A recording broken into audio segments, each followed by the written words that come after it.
Bienvenue, re-bienvenue à tout le monde. Merci d'être ici pour ce webinaire sur l'Atlas des pesticides, que nous, la Fondation Heinrich Böll à Paris, avons coédité avec la Fabrique écologique ici présente et aussi le collectif Nourrir et Génération Future et le Pesticide Action Network d'Europe.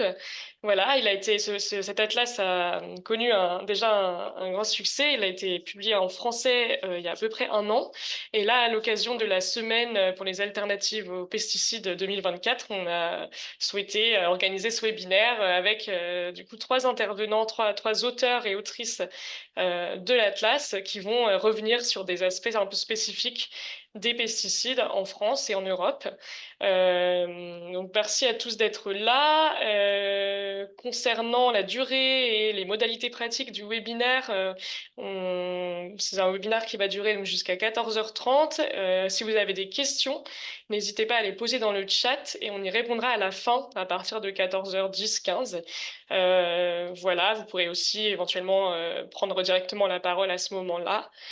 Voilà, et donc on est ravis d'accueillir trois intervenants aujourd'hui. Avec nous, on a donc François Veyrette, qui est porte-parole de l'association Génération Future, Christophe Alliot, qui est cofondateur du BASIC, le bureau d'analyse en sciences sociales, si je ne me trompe pas. C'est peut-être BASIC. Journaliste sociétal d'intérêt collectif. Pardon. Voilà, bienvenue. Et donc Camille Boukolevi, qui est membre de l'Observatoire Terre-Monde. Donc merci à tous les trois d'être là. Je vais commencer par faire une petite introduction du sujet pour recadrer un petit peu le contexte dans lequel on se trouve, à la fois en France et en Europe. Et ensuite, on vous passera la parole à tour de rôle. Voilà. Alors, pour revenir sur l'actualité française, vraiment rapidement, et européenne aussi, on est dans un contexte là où on peut dire Pardon, j'entends un bruit. Si vous voulez bien juste couper vos micros, si c'est possible. Voilà, on est dans un contexte peut-être pas enfin, les intervenants en diront ce qu'ils en pensent, mais peut-être pas de régression, mais en tout cas de dangerosité là pour les pesticides, puisque on a déjà, si on revient quelques mois en arrière, pardon, une réautorisation du glyphosate en France, en Europe, due notamment à l'abstention de la France et de l'Allemagne le 16 novembre dernier. Donc c'est déjà un premier pas qui a été assez alarmant. Et en parallèle, on a une crise et une colère du monde agricole en France en particulier, mais aussi en Europe, dans plein de pays. Qui répond à une crise du système agroalimentaire de longue date, avec des agriculteurs qui sont dans une situation vraiment de précarité et un non-partage de la valeur qui creuse les inégalités entre à la fois les acteurs de l'agro-industrie et les paysans. On a vu là qu'il y avait eu de nombreuses protestations donc, dans plusieurs pays de l'UE en même temps, de manière simultanée, donc c'était assez intéressant à observer. Et on est aussi dans un contexte voilà, des élections européennes qui arrivent le 9 juin. Euh, et dans ces contextes d'élections européennes, on a aussi Ursula von der Leyen, la présidente de la Commission européenne, qui, en partie pour répondre à cette crise agricole, revient sur des mesures phares du pacte vert notamment, donc, et de la politique agricole commune qui était en faveur de l'écologie. On a eu par exemple, si on parle des pesticides, le retrait du règlement SUR qui visait à réduire de 50% d'ici 2030 l'utilisation de pesticides. Voilà, récemment on a eu aussi ma caméra fonctionne pas très bien. Je suis désolée, je verrai ça après. Mais on a eu aussi en Europe donc des dérogations concernant les jachères, des exemptions de pénalités pour les petites exploitations, des choses qui vont vraiment dans un sens assez négatif pour l'écologie. Et en parallèle, on a le Parti populaire européen qui pousse au retrait d'autres législations pro-environnement, notamment sur la loi sur la restauration de la nature. Voilà, donc on a une réponse européenne assez compliquée, on va dire, pour l'écologie. Et en France, on a aussi la mise en pause du plan Écophyto, qui justement visait à la réduction des pesticides. Ça, j'imagine que nos intervenants reviendront dessus, mais le remplacement de l'indice français par l'indice européen a beaucoup été critiqué dans le milieu écologiste récemment. Et qui est d'ailleurs largement contesté dans la communauté scientifique aussi par l'INRAE ou l'équivalent allemand notamment. Voilà. Je vais peut-être laisser la parole ensuite à Mathilde de la Fabrique écologique pour revenir sur l'Atlas des pesticides et comment on a organisé cette publication. Oui, bonjour à tous. Donc, effectivement, l'Atlas des pesticides avait été publié d'abord en allemand en janvier 2022 et puis en anglais en octobre ou novembre 2022. Et il est apparu que c'était quand même un sujet prioritaire à traiter aussi en français, parce que ça n'avait jamais été le cas. Et en plus, ça pouvait intéresser toute une partie francophone du monde, la France, l'Afrique francophone, les territoires d'outre-mer, etc.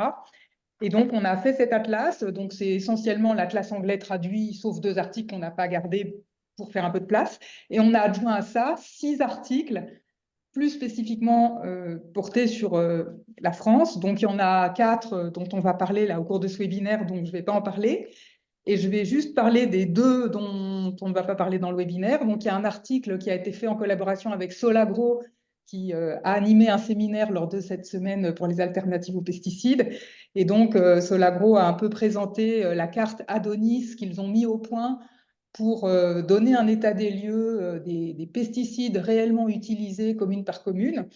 Et donc, avec aussi une discussion sur les indicateurs qui est d'actualité. Et cette photographie est intéressante parce qu'on voit sans surprise que c'est les zones intensives des plaines céréalières et les zones d'arboriculture fruitière et de viticulture qui apparaissent comme vraiment très traitées par rapport à des zones d'élevage extensif. Et puis par contre, bah, ça donne une vision que les Français ne connaissent pas toujours, que parmi les produits les plus traités aux pesticides, il y a des fruits et légumes très très courants. En numéro 1, la pomme, suivie de la pêche, la pomme de terre et la vigne en 4e. Et ça, tous les Français ne sont pas forcément au courant que la pomme, c'est le produit le plus traité aux pesticides. Et il y a un autre article dont on ne va pas parler spécifiquement aujourd'hui. On ne pouvait pas en faire l'économie dans un article, dans un atlas sur la France et l'agriculture. C'est un article sur la viticulture, puisque la viticulture, elle occupe une grande partie des productions du territoire français. Et c'est à la fois un bon et un mauvais élève, puisque bah, on a quand même 20% du vignoble français qui est en bio, contre 10,5% toutes cultures confondues. Mais par ailleurs, la vigne étant très touchée par des infections oïdium, mildiou, etc., ben, on traite souvent avec des fongicides qui sont extrêmement toxiques et qui peuvent provoquer des cancers chez les enfants, etc.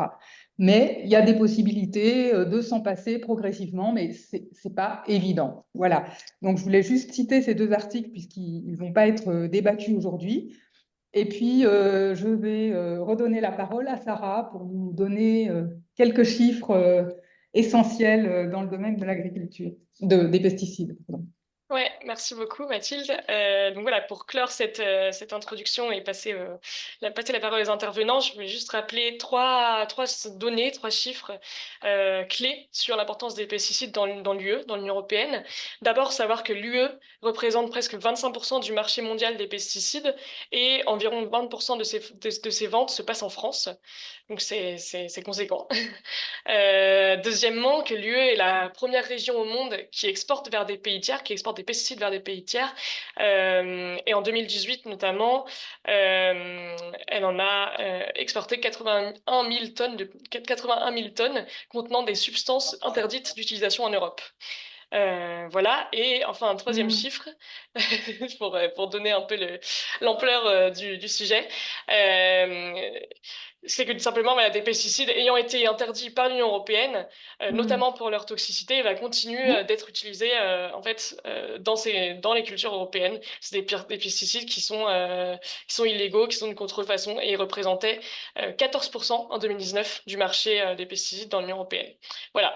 Donc ça pose beaucoup de questions et c'est pour ça que on est ravis d'avoir 3 intervenants qui ont participé activement à l'élaboration de l'atlas. Et je vais donc laisser la parole à Jill de la Fabrique écologique pour introduire ces 3 intervenants. Et ensuite, on aura une troisième partie, avant de passer aux questions, sur les alternatives, quelles alternatives viables à ce système en fait, qui dépend aujourd'hui massivement des intrants de synthèse. Merci beaucoup et bon webinaire. Merci Sarah, donc bonjour à toutes et tous. Donc effectivement, on a décidé d'intituler en fait cette table ronde pesticides, enjeux de santé et de justice environnementale.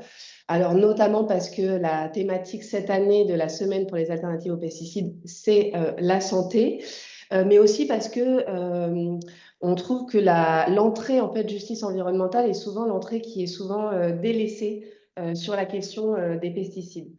Et du coup, je vais donner la parole à trois intervenants. Donc d'abord François Weyreth. Vous êtes porte-parole de l'association Génération Future, donc qui date, si je me trompe, de 1996, qui est fortement impliquée sur la question de l'agriculture saine et durable.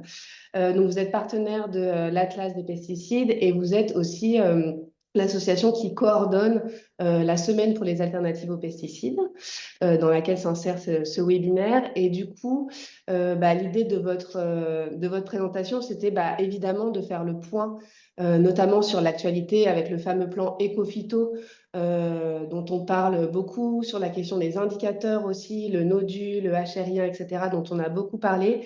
Et puis peut-être dans un second temps, justement, de faire le point sur ce qu'on sait aujourd'hui sur les impacts sanitaires de l'utilisation des pesticides.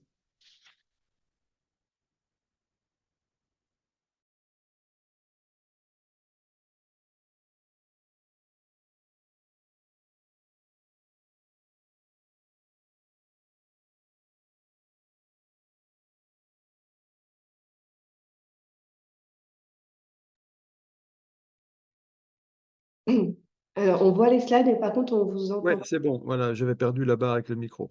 Parfait. Merci beaucoup déjà de l'invitation. Donc, François Weyreth, je suis porte-parole de Génération Future, un des cofondateurs au millénaire précédent de l'association. Ecophyto et la dangerosité des pesticides, bon, en un quart d'heure, on va survoler, mais quand même, je vais essayer de faire ressortir les éléments principaux de cette affaire.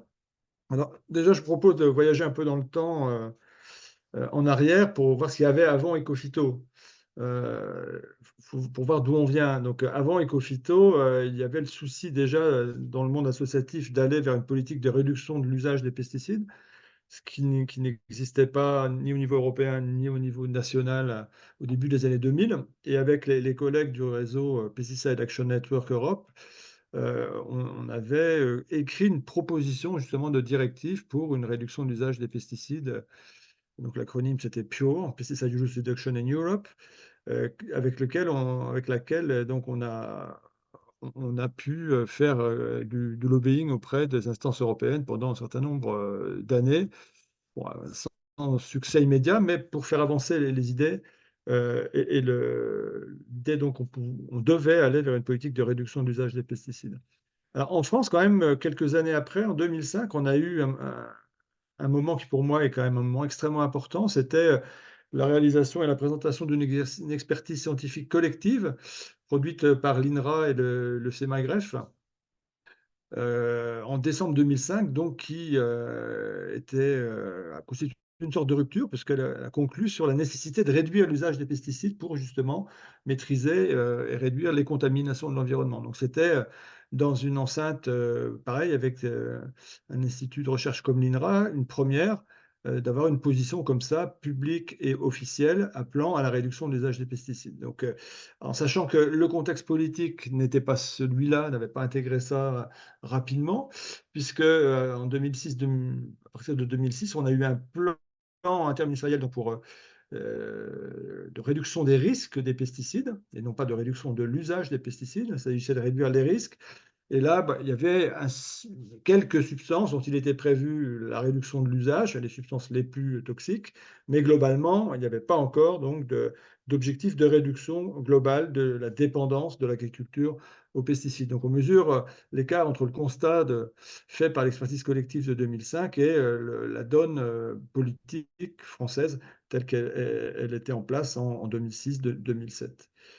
J'espère que ça va marcher. Les slides vont vouloir sortir, voilà. Alors, en 2007, il y a eu le Grenelle de l'environnement, et à cette occasion, on a poussé toutes les ONG rassemblées pour essayer de faire avancer cette question des pesticides, et on a été aidé par une opinion publique qui soutenait massivement l'idée de la réduction de l'usage des pesticides, puisqu'on le voit là dans ce sondage du JDD, c'était la mesure qui était la plus soutenue par l'opinion publique parmi un certain nombre de mesures sur le recyclage, par exemple, des matériaux ou la mise aux normes environnementales des logements, etc. C'était vraiment cette question de limitation de l'usage des pesticides. Et donc, il y a eu donc, ce Grenelle de l'environnement qui a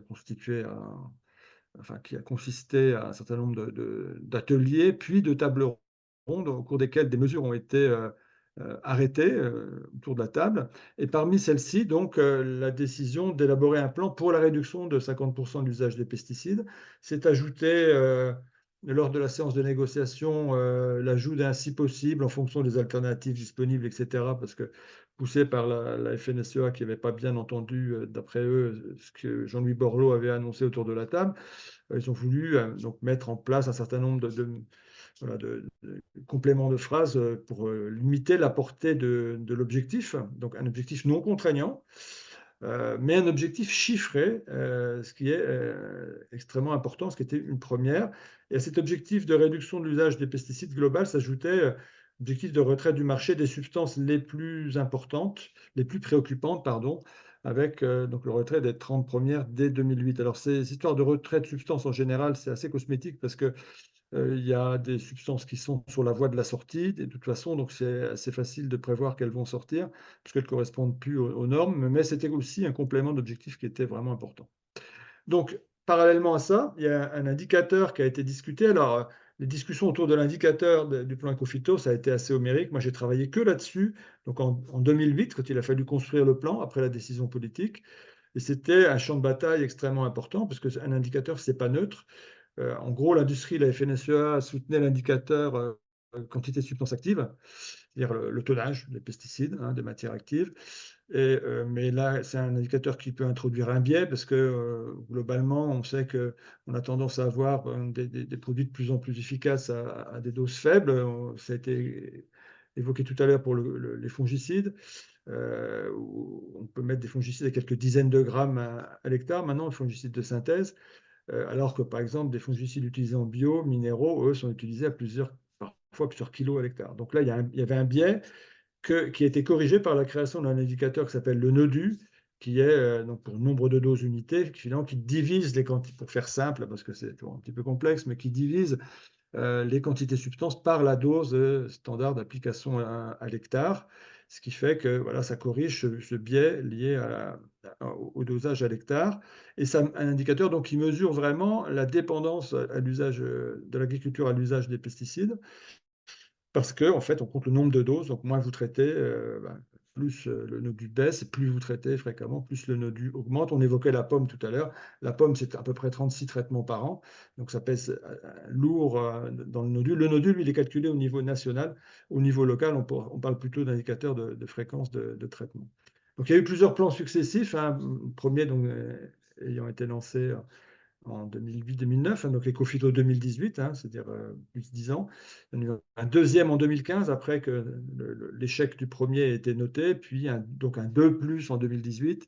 Et on attend encore aujourd'hui l'Ecophyto 2030, qui devrait être présenté, je pense, début du mois prochain, et qui est pour l'instant suspendu. Alors, ça fait plus que quelques semaines ou mois qu'il est suspendu. C'est depuis l'année dernière qu'il y a des discussions fortes sous fond de pression de la FNSEA et de la coordination rurale, mais donc qui ne devrait pas tarder à apparaître.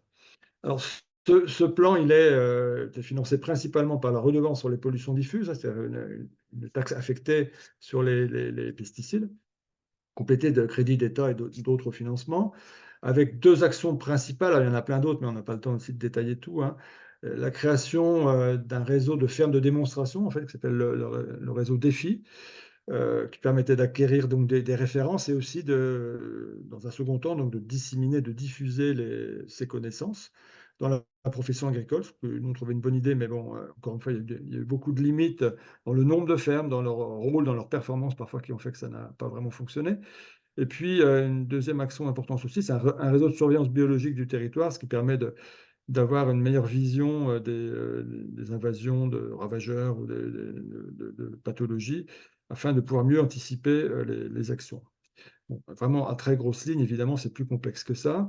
Et donc, Ecofito, voilà ce que ça a donné globalement en mesurant la performance du plan avec le NODU depuis le début. Vous voyez qu'on ne peut pas dire que c'était un succès parce que ça a monté pas mal jusqu'en 2016. 2017, 2018, il y a eu des achats anticipés parce qu'il y a eu une hausse de la redevance sur les pollutions diffuses. Donc, et on voit bien qu'en 2019, il y a eu moins de consommation parce que c'est des stocks faits en 2018 qui ont été utilisés. Et après, bon, on repart à des niveaux qui sont de toute façon supérieurs au niveau initial. Donc, si on compare le NODU 2022 au NODU 2009, on voit qu'il est encore supérieur, que donc pour l'instant, le plan n'a pas conduit à une diminution de 50% de l'usage des pesticides, mais au contraire à une légère augmentation. Donc, on peut parler d'un échec. Les chiffres parlent d'eux-mêmes, même si on entend dans la bouche de certains politiques ou de certains responsables socio-professionnels que les choses ont beaucoup évolué, qu'on a effectivement fait beaucoup de progrès, etc. Les chiffres ne rendent pas compte de ça. Alors pourquoi est-ce que c'était un échec? Alors évidemment, on sait depuis le début que le principal syndicat agricole, la FNSEA, ne soutenait pas ce plan. Bon, ils l'ont accepté bon gré mal gré, avec les préoccupations qu'on a évoquées tout à l'heure et la précaution de dire si possible, avec un plan non contraignant. Mais il n'y a pas eu de portage par la profession agricole de ce plan. Et donc des agronomes comme Jean-Marc Ménard et d'autres ont analysé aussi un certain nombre de verrous socio-techniques qui ont fait que le progrès est extrêmement difficile à se mettre en route. Alors, je ne vais pas vous détailler tout ça, mais effectivement, on sait que sur le plan économique, l'existence d'installations industrielles lourdes poussant à la spécialisation des productions au niveau des régions, avec aussi le rejet de solutions techniques qui pourraient entraîner une baisse de production, ben, n'est pas favorable à des changements de système, parce que pour arriver à faire moins de 50% de NODU dans le cas d'Ecofito, il faut changer les systèmes de production, aller vers des systèmes dits à bas niveau d'intrants, où on aura une baisse de production qui a été étudiée dans un rapport en 2010, Ecofito Recherche-Développement, à peu près moins 10% dans les cultures de plaine, sans avoir de baisse de revenus, ça a été constaté pour la majorité des grandes cultures, sauf la pomme de terre, mais simplement, derrière, moins de pesticides, un peu moins d'engrais de synthèse, il y a une baisse de la production. Donc tout ça, effectivement, les investissements dans des installations industrielles demandent du volume et sont plutôt pas favorables à ce type de nouvelle agriculture. Donc au plan social, pareil, des freins important. Au plan cognitif, ben, il y a un certain nombre de difficultés à s'approprier des nouvelles méthodes, puisqu'il faut changer les systèmes de culture, changer les rotations, introduire des nouvelles cultures. Donc ça, c'est compliqué. Au niveau culturel, c'est pareil, beaucoup de freins, parce que des professionnels à qui on a laissé penser qu'il fallait faire partie, par exemple, du club des 100 quintaux dans les céréales, pour être un bon agriculteur du jour au lendemain, ils vont voir par exemple la production baisser de 10%, avoir l'impression de faire mal leur travail, ou cette idée d'avoir des beaux fruits sans le moindre point de tavelure comme étant l'idéal professionnel sont aussi des freins à ces changements de pratique. Et puis aussi au niveau réglementaire, un certain nombre de freins qui existent, notamment, pour un petit exemple, le fait que la difficulté de mise sur le marché de semences en mélange, qui sont aussi une façon d'arriver à réduire la pression des maladies ou des ravageurs sur les cultures. Voilà, donc sont autant de freins à un changement culturel, un changement donc, de système de production. Il y en a d'autres, évidemment, je vous renvoie vers les écrits de ces auteurs. Aujourd'hui, donc, on a un plan qui est un peu à l'arrêt depuis un an. Il y a eu beaucoup de négociations avec la profession agricole depuis, en gros, le printemps dernier. Très peu avec les associations environnementales. Et puis, le gros, donc le gros coup de frein auquel on insiste, c'est tant la suspension du plan Ecophyto, parce que le suspendre pour discuter, le reformater, l'améliorer, pourquoi pas, c'est pas un problème. Puis on a déjà passé 10 ans sans progrès, donc on peut bien, dans quelques mois, discuter. Le vrai problème, c'est le changement d'indicateur. Pourquoi? Alors cet indicateur HRI1, Harmonized Risk Indicator 1, c'est un indicateur qui aurait dû être celui du règlement SUR, qui a été mis en échec, ça a été évoqué tout à l'heure, ainsi qu'un ensemble d'autres législations au niveau européen. Mais aujourd'hui, alors même que le règlement SUR a été mis en échec au niveau européen, le gouvernement, en pleine période de manifestation agricole, et à la demande de la FNSEA, ça faisait partie de leur catalogue de demandes, hein, a décidé qu'il allait remplacer le NODU par ce HRI1. Alors, le NODU, c'est un indicateur d'usage, qui, on l'a vu tout à l'heure, qui calcule le nombre de doses unités utilisées en France, alors que le HRI1, c'est un indicateur mixte qui part de la quantité de substances actives et qui pondère les quantités selon les catégories de dangerosité, mais c'est assez mal fait. Il y a 4 catégories de dangerosité, 3 pour les produits utilisés, 1 pour les produits interdits. La catégorie des produits les moins dangereux, on en a un facteur 1. Les produits qui sont candidats à la substitution, ils ont un facteur 16. Et puis tout le reste, c'est un facteur 8. Ce qui fait que dans une grande valise, on multiplie les quantités par 8. Ça mélange des choux et des carottes. Donc ça discrimine mal les substances vraiment dangereuses et les substances peu dangereuses, à tel point qu'on a fait la simulation avec des collègues européens. C'est dans une vidéo, dont je vous ai mis le lien ici. Sur certaines cultures, il vaut mieux repasser du bio au chimique. Et là, on voit son indicateur baisser parce que même si vous avez une multiplication par 16 pour la quantité de fongicides que vous allez utiliser, par exemple, les différences de masse utilisées à l'hectare sont bien supérieures et donc ce coefficient ne compense pas la différence de masse. Et puis en même temps, il y a un tour de passe-passe qui consiste que dès qu'un produit est interdit, à lui affecter automatiquement un facteur x64 qui font augmenter dans le passé, parce que c'est rétroactif ce calcul, les quantités, enfin le calcul de l'indicateur dans le passé. Donc ça vous fait pencher une courbe vers la descente de manière artificielle. Et donc, ça donne l'impression d'une baisse qui est purement artificielle et qui ne signe pas les changements de pratique. Et donc, cet indicateur HRI1, ce n'est pas un indicateur d'usage. Donc, le nouveau plan ne peut plus être un plan de réduction de l'usage des pesticides parce que l'indicateur n'est pas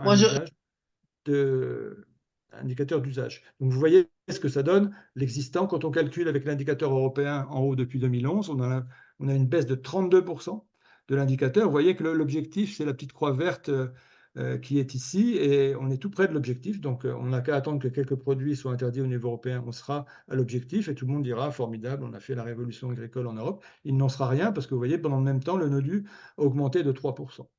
Et là, le NODU, lui, il n'est pas sujet à des manipulations telles que celles que j'ai décrites auparavant. Donc, c'est effectivement un plan qui n'est plus du tout le même plan, quoi qu'en dise le Premier ministre, qui ne dit pas la vérité sur ce sujet, puisque ce n'est plus un plan de réduction de 50% de l'usage des pesticides, simplement réduction d'un indicateur biaisé. Sur les pesticides et la santé. Peut-être qu'on peut se donner 3 minutes pour... 3 minutes, c'est suffisant. On a beaucoup de données maintenant sur l'impact des pesticides et la santé, notamment depuis la publication des expertises collectives de l'INSERM, la première en 2013, la deuxième édition en 2020. Donc, vous voyez, ce sont toutes les pathologies qui sont les plus facilement repérées chez l'agriculteur, des lymphomes, des cancers de la prostate, des myélomes, une maladie de Parkinson, certaines leucémies, maladie d'Alzheimer, des troubles cognitifs, etc., avec des liens plus ou moins fort entre les deux. La même chose chez les enfants, on arrive à avoir justement maintenant des études qui montrent le rôle des pesticides dans les leucémies, certaines tumeurs cérébrales, des malformations, non seulement pour les familles des professionnels, mais également pour les personnes exposées pour les usages domestiques ou par leur environnement. Donc ça, maintenant, il n'y a plus vraiment de photos là-dessus, y compris on a le plan Agrican qui est piloté d'ailleurs par MSA, qui maintenant, vous voyez, toutes les cases rouges, là, signent autant d'études, d'éléments dans des études de ce consortium, qui signent donc une relation entre tous ces types de cultures et ces types de cancers ici. Vous voyez, il n'y a que 4 cases vertes pour lesquelles donc, il n'y a pas de lien ou des liens favorables, mais dans tous les autres cas, il y a des cancers plus nombreux dans ces types de production-là. On a aussi de plus en plus de finesse au niveau de la connaissance des maladies, même chez les professionnels. Vous voyez ici, quand on regarde en arboriculture fruitière, si on cherche un lien entre l'activité arboriculture fruitière et le cancer de la prostate, si on cherche dans toute la population qui travaille dans l'arboriculture fruitière, on ne voit rien. On a un risque relatif d'à peu près 1. Quand on commence à regarder dans la durée de travail, là, on voit un risque qui s'élève au-dessus de 1. Donc, on voit un petit peu de liaison, mais c'est surtout quand on va s'intéresser à qui fait quoi et combien de temps. Notamment, regardez ici, les gens qui travaillent vraiment avec les pesticides, qui les épandent dans une exploitation, ce n'est pas toujours tout le monde qui le fait. Ben, ceux qui effectivement ont épandu les pesticides en plus de 10 ans ou 20 ans, eux ont un risque à peu près 50% plus fort d'avoir un cancer de la prostate. Et surtout, les personnes qui font la récolte, parce qu'ils sont en contact avec les feuilles et les fruits qui ont été traités, eux, vous voyez, ils arrivent à avoir un risque maximum, donc de 2 fois supérieur d'avoir un cancer de la prostate s'ils ont travaillé donc à la récolte des fruits plus de 10 ans. Donc, vous voyez, si on regarde la profession arboricole globalement, on ne voit rien. Si on regarde une tâche pendant un temps donné, on commence à avoir un risque qui est réellement significatif, plus de 2 fois supérieur au reste de la population. Donc, tout ça, c'est extrêmement maintenant renseigné. On a aussi des études qui montrent des liens entre des expositions non agricoles, comme ici le fait d'ingérer des fruits contenant des fortes quantités de résidus de pesticides. Plus on en consomme, plus la qualité du sperme est mauvaise, nous dit cette étude. Donc là, c'est une exposition non professionnelle. Ici, alors à titre d'exemple, encore une fois, une étude qui montre que voilà, l'exposition de la femme enceinte pendant les 3 premiers mois aux pesticides par son environnement augmente de x7 le risque d'autisme. Après les 3 mois, bon, le risque redevient voisin de celui du reste de la population. Donc, vous voyez, des études en population, maintenant qui sont au-delà des études faites chez les agriculteurs, montrent que la connaissance se développe vraiment très fortement et qu'en plus, et je terminerai là-dessus, non seulement on a maintenant une certitude qu'il y a un lien entre l'exposition aux pesticides et toute une série de maladies, mais que ça a un coût extrêmement important pour la société. 120 milliards, par exemple, uniquement pour les seuls pesticides qui sont des perturbateurs endocriniens en coûts médicaux, mais aussi sociétaux au sens large, nous disent les savants donc de l'Endocrine Society, Société savante d'endocrinologues, mais je crois que les coûts vont être traités par les collègues suivants. Voilà, je vous remercie. Merci beaucoup François pour cette présentation qui fait le point très clair sur toutes ces questions d'actualité. Et effectivement, du coup, la dernière slide fait parfaitement le lien avec la présentation suivante. Donc, pour celle-là, je vais donner la parole à Christophe Alliot, donc, qui est cofondateur du BASIC, le Bureau d'analyse sociétale d'intérêt collectif. Vous avez publié en 2021 un travail important, inédit, donc avec le CCFD, Terre Solidaire et Polinis, sur justement les coûts sociétaux des pesticides. Donc, le rapport complet est disponible sur votre site et vous avez contribué à la classe en rédigeant justement un article qui faisait le point sur les principales conclusions de ce rapport. Donc, pareil, je vous donne la parole pour une quinzaine de minutes pour présenter les principaux résultats de ce travail. Merci beaucoup et très heureux d'être là. Bonjour à toutes et tous. Je vais essayer de m'en tenir à quelque chose d'assez simple et du coup vraiment ouvert à vos questions dans la partie questions-réponses que nous aurons à la fin du webinaire. Pour rentrer tout de suite en matière, ce qui va être le guide de ma présentation, j'ai un tout petit peu étendu pour aujourd'hui vu le contexte qui a été dépeint très bien en introduction, le sujet aux questions économiques qui vont avec l'usage des pesticides en France et en Europe. Parce que en fait, c'était notre point de départ, c'est une controverse sur oui, mais l'arrêt des pesticides va avoir beaucoup d'impact économique. C'est typiquement là-dedans que nous sommes rentrés. Pour qui, dans quelle mesure, dans quel ordre de grandeur et qu'est-ce qu'on peut en tirer. Du coup, une petite introduction sur le volet ou le pan purement économique de ce secteur. Donc là, je suis sur la fabrication des pesticides au niveau mondial. C'est un secteur qui est vu d'un angle de vue d'économiste qui est très performant. On a un chiffre d'affaires et donc des ventes qui ont été multipliées par 2 en 20 ans, vous voyez. Ça a été redit, l'Union européenne, c'est plus d'un tiers du marché mondial. Quand on fait la somme de ce qui est consommé, utilisé sur notre sol de l'Union européenne, mais si on rajoute en plus les exportations dont on a parlé tout à l'heure, on a par rapport à toutes les autres grandes industries lourdes, y compris la chimie, des taux de bénéfices qui sont supérieurs, jusqu'à 2 fois supérieurs. Donc c'est là encore un deuxième indicateur fort de performance économique. Même si on a des nuages qui s'annoncent à l'horizon, une stagnation, voire une baisse des rendements dans les zones qui sont les plus spécialisées au niveau agricole, au niveau mondial, du fait du développement des résistances. Toujours, si on étend le regard, des enjeux de sécurité alimentaire dont on sait qu'ils sont tout à fait non résolus. donc avec un accroissement encore ces dernières années du nombre de personnes qui souffrent de malnutrition ou de faim. Et si on rajoute l'effet rebond, c'est-à-dire la très forte augmentation des problèmes d'obésité et de gaspillage, on a là une contribution des pesticides au bien-être de la société, entre guillemets, qui est discutable, et des gains qui échappent aux agriculteurs, parce que c'est pas eux qui tirent la profitabilité, c'est un certain nombre de grands groupes. Donc c'est ce qu'on rappelait, qui est dans un autre article de l'Atlas d'ailleurs, cet oligopole des 4 plus grands fabricants. Ensemble, ils représentent 2 tiers des ventes mondiales. Vous les avez là, Syngenta, Bayer, BASF et Corteva. Les deux en rouge et jaune, donc au milieu et en bas, sont les 2 leaders européens. Le premier en vert en haut était européen ne l'est plus. Justement, ce qui est intéressant, c'est de voir derrière cette concentration qui ne cesse d'avancer, 2 éléments qui nous ont semblé marquants dans l'étude pour bien comprendre économiquement ce secteur. Donc d'abord, il est très concentré avec ces 4 entreprises. Deuxièmement, 3 de ces 4 entreprises sont en partie détenues par les mêmes fonds d'investissement qui peuvent représenter de 30 à plus de 50% de leur capital. Donc vous avez la liste des fonds d'investissement qui sont américains. Et puis le premier, le leader mondial, est aujourd'hui contrôlé par l'État chinois. C'est une entreprise publique, à capital public.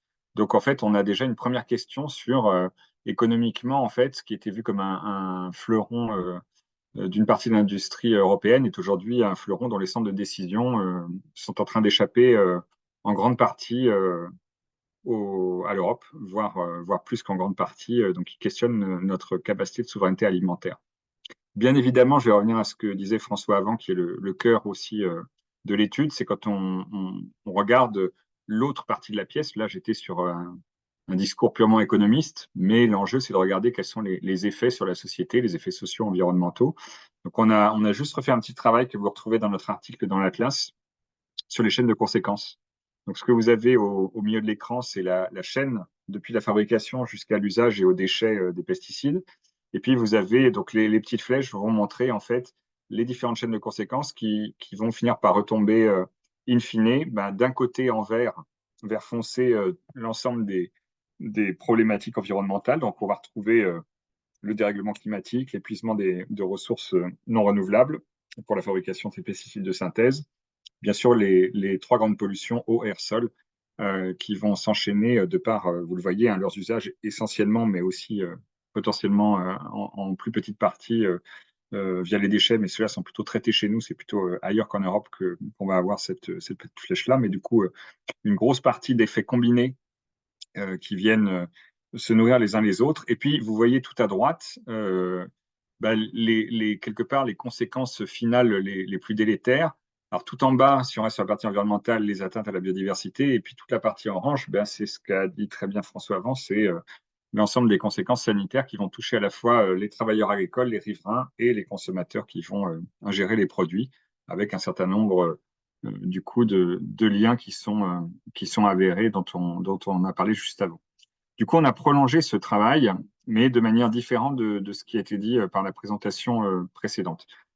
Avant de montrer les résultats, ce qui existait avant qu'on fasse notre travail, ce sont des travaux très généraux qui peuvent servir à créer le débat sur les coûts cachés de l'usage des pesticides. Le problème de ces évaluations-là, c'est que pour beaucoup, ce sont des évaluations qui se basent dans l'ampleur des chiffres en milliards d'euros se base sur 2 choses. Le fait d'affecter une valeur plus ou moins importante à la vie humaine, ce qui, hormis un petit cercle d'économistes, reste quand même un sujet vraiment éthiquement débattable en termes de choix de société.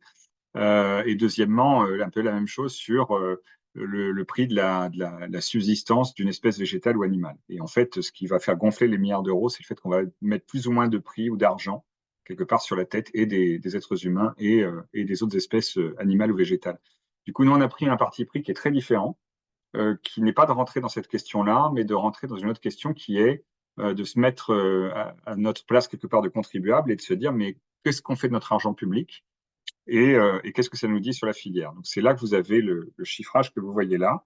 Je vous invite à le regarder de haut en bas par le milieu pour commencer. On a, même si c'est un secteur qui est essentiellement régulé, on a quand même encore des aides publiques très limitées, mais qui sont allouées au secteur. Donc en France, ça n'est que vous voyez, un demi-million d'euros, donc c'est très faible. On a des choses beaucoup plus importantes au niveau européen, de l'ordre de plus de 100 millions d'euros qui sont encore alloués au secteur, qui sont des aides indirectes, notamment des réductions de TVA qui sont appliquées encore dans pas mal de pays européens. Donc, on a là déjà une première chose qui peut surprendre, c'est qu'on soutient ce secteur-là. Deuxièmement, petite précaution, là, ce que vous voyez là, c'est uniquement les aides sur lesquelles on a pu tracer qu'il y avait un lien avec les pesticides. Il y a certainement, on le traite dans l'étude, des aides indirectes, notamment toute une partie des subventions, en tout cas des aides de la PAC qui vont bénéficier aux agriculteurs, qui peut être considérée comme des aides qui leur permettent aussi, de manière indirecte, de continuer à consommer des pesticides, voire d'en consommer plus. Mais ça, on n'a pas été en capacité de faire un lien direct. Mais c'est sûr qu'il y a ce que vous voyez là avec moins d'1 million d'euros, c'est vraiment la toute petite partie de l'iceberg. Il y a certainement une partie bien plus importante si on regarde dans le détail. Maintenant, on va continuer. Donc là, vous voyez cette chaîne des pesticides au milieu. Et on a été regarder les coûts des impacts négatifs. Donc ces coûts des impacts négatifs, ce sont des véritables dépenses qui sont traçables dans la comptabilité publique de l'État français ou de la sécurité sociale. Et donc, c'est quelque part l'addition que nous payons en double en tant que contribuables chaque année. Donc, vous avez d'un côté des coûts de régulation, parce que tout n'est pas payé par les entreprises privées. On a une partie qui a notre charge de contribuable, et c'est là-dedans qu'on a rajouté aussi la partie d'Ecofito, à peu près, du coup, un peu plus de 25 millions d'euros par an à l'époque. Ensuite, on a une grosse partie, vous voyez, du coût pour nous contribuables, c'est les coûts de la dépollution de l'eau que nous payons à travers, en grande partie, notre facture de l'eau, et c'est 260 millions d'euros par an. Donc, c'est toute la problématique de faire en sorte que notre eau soit potable et que l'ensemble du circuit puisse fonctionner dans des conditions, de bonnes conditions sanitaires, ce qu'on n'arrive pas d'ailleurs à faire partout sur le territoire français aujourd'hui. Il y a quelques zones qui posent encore souci là-dessus. Ensuite, vous avez les coûts sanitaires qui sont pareils, hein, c'est comme pour ce que je vous disais tout en haut, qui sont potentiellement très sous-estimés, puisque on a pu prendre en compte que les coûts des maladies qui sont reconnues comme maladies professionnelles directement liées avec la manipulation, l'utilisation de pesticides. Donc, c'est les maladies des agriculteurs dont a parlé François avant. Rien que celle-là, elle donne lieu à des fonds de compensation à hauteur, vous voyez, de quasiment 50 millions d'euros par an, 48,5 exactement l'année qu'on a regardée, en 2019.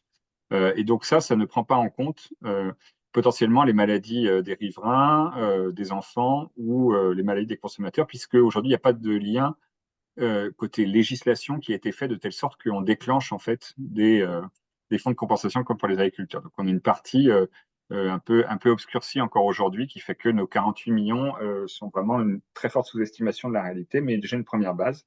Et puis les coûts de la lutte contre le changement climatique. Tout ça nous donne, vous voyez, un ensemble de 371 millions d'euros par an. Si on fait la somme des deux, on est à 372.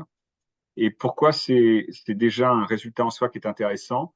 Parce que les bénéfices des 4 entreprises que je vous montrais tout à l'heure, elles s'élèvent à 200 millions d'euros par an seulement.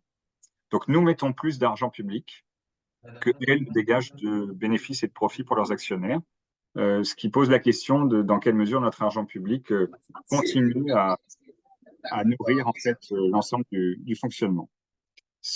Pour finir un petit peu, tout en restant sur la partie française, sachant que ça, c'est une estimation qu'on a fait aussi pour l'Europe, on est à peu près dans des épures équivalentes, mais bien sûr à des montants plus élevés.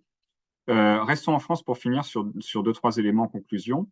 L'un, du coup, c'est cette problématique de notre argent public qui ne va pas dans le sens de lutter forcément contre le problème et qui, au contraire, permet cette génération de bénéfices pour les actionnaires de ces entreprises.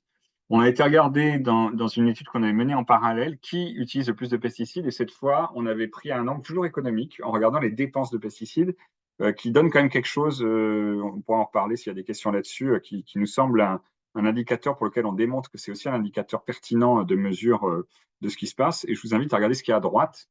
En fait, ce qui est intéressant, c'est qu'on s'est rendu compte sur le pas de temps du premier plan Ecofito que les exploitations de grandes cultures, donc notamment céréales, oléagineux, protéagineux, qui font quand même près des 3/4 en fait de l'usage de pesticides en France, en tout cas de dépenses.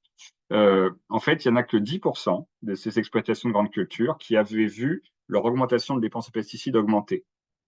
On avait à l'autre bout du spectre, tout en bas, à peu près 40% des fermes qui, elles, avaient vu leurs dépenses de pesticides baisser.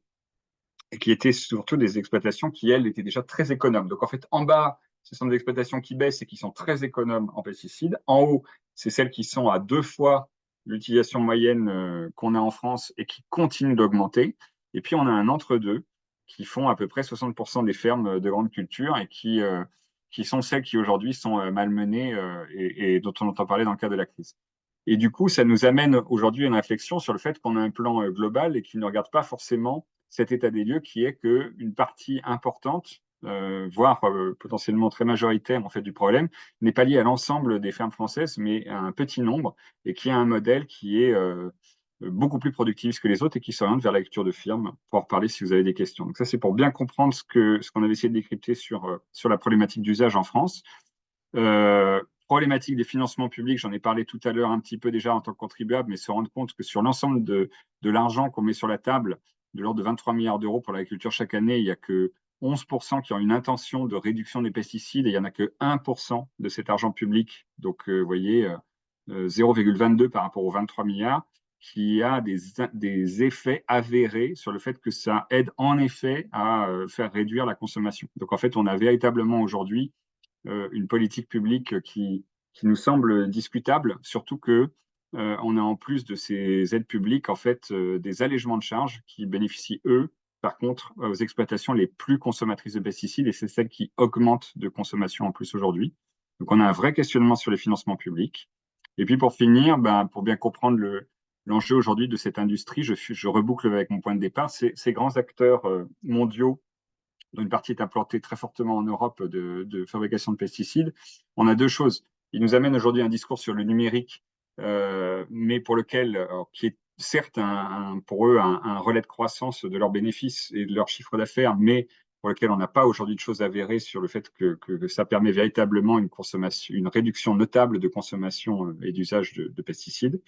Et dernièrement, pour rappeler que ce qui a été dit en introduction, c'est que le cœur de la rentabilité de ces entreprises, elle reste aujourd'hui des molécules génériques qui sont en grande partie faites de produits dangereux ou extrêmement dangereux, qui sont surtout consommés ailleurs que dans l'OCDE et qui est aujourd'hui le cœur qui entretient l'ensemble du chiffre d'affaires et du coup qui ouvre ces questions de circuits agricoles mondialisés dont une partie des produits nous revient, y compris en Europe, avec des pesticides aujourd'hui interdits en Europe et pourtant exportés et qu'on peut retrouver en l'absence de mesures miroirs sur des produits d'importation qu'on va récupérer d'Amérique latine, d'Asie ou du continent africain.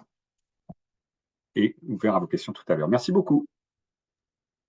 Merci beaucoup, Christophe, pour cette présentation. Là encore, vous vous êtes pas concerté, mais vos dernières slides font les transitions parfaites avec la présentation suivante. Du coup, je vais donner la parole à Camille Boucolevi. Donc, vous êtes membre de l'Observatoire Terre-Monde.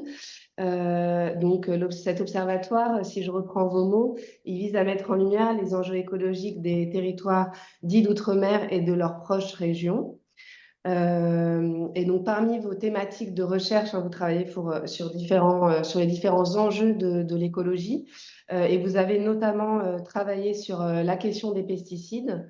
Et vous avez, à partir d'un travail que vous avez réalisé par ailleurs, rédigé un article qui est présent dans la version française de l'Atlas des pesticides, intitulé « Les Outre-mer surexposés aux pesticides ». Donc, merci beaucoup d'être là aujourd'hui. Et puis, je vous laisse la parole pour 15 minutes et je vais projeter un slide en même temps.